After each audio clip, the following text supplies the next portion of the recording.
Жаратылыстың басталуы 18-ші тарау.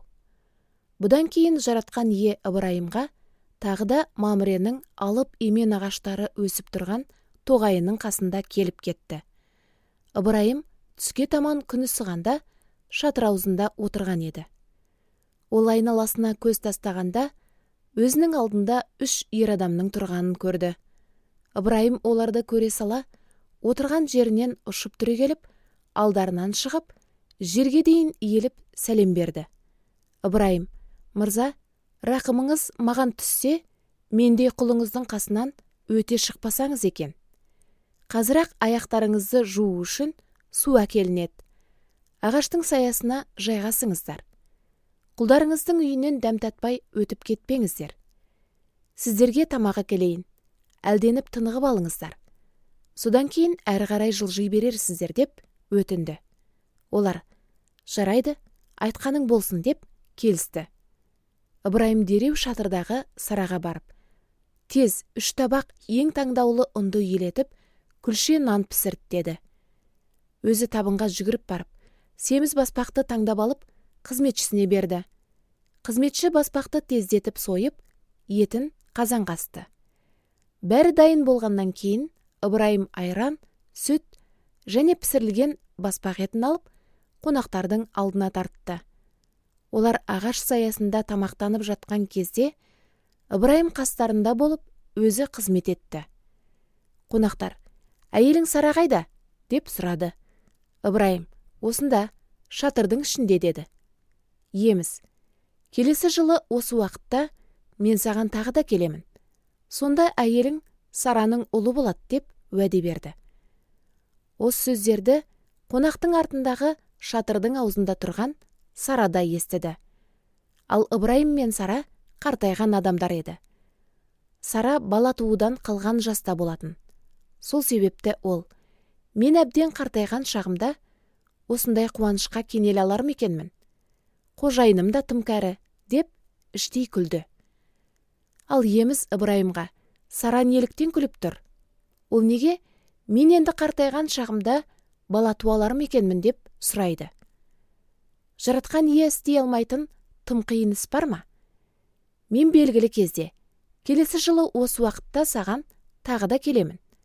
Сол кезде Сараның ұлы болады» деп уәдесін бекітті.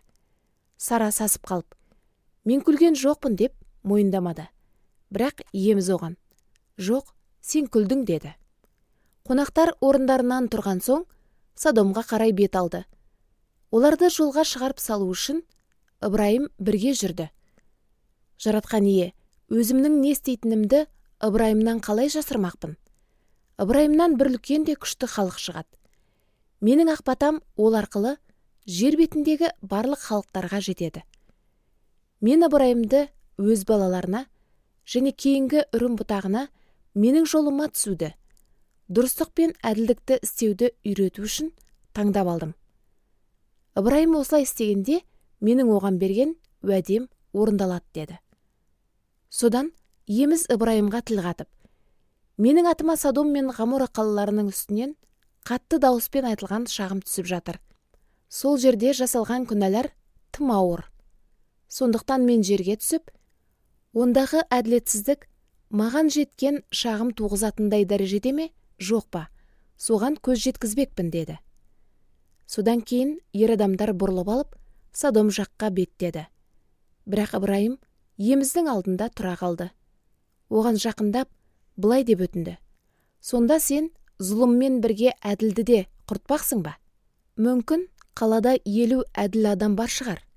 Сен оларды шынымен құртпақсың ба? Сол жерге ондағы 50 әділ адам үшін рақым еткің келмей ме? Сен осылай істеп, әділ жанды жауызбен бірге өлтіріп, оған арам кісіге қарағандай қараудан аулақсың ғой. Бүкіл әлемді соттаушы әділетті шешім қабылдамаушы ма еді?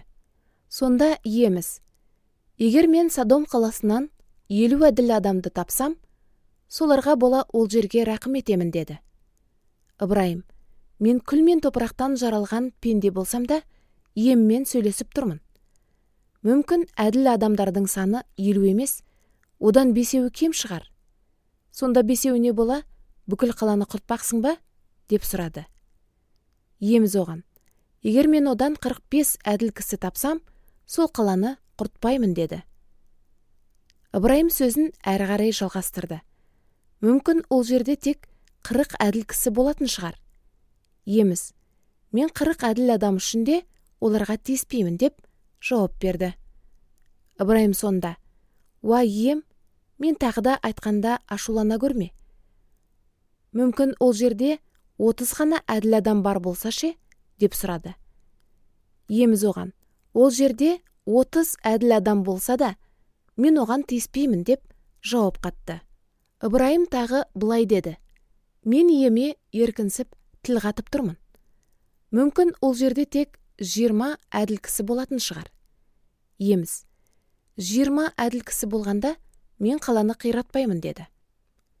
Ыбырайым одан: уа ием, мен тағы бір рет қана айтсам, ашулана көрме. Егер ол жерден небәрі 10-ақ табылса ше? Деп сұрады. Иеміз: мен ол жерді 10 әділ кісі үшін де құртпаймын деп уәде берді. Иеміз Ыбырайыммен сөйлесіп болған соң кетіп қалды. Ал Ыбырайым үйіне қайтты.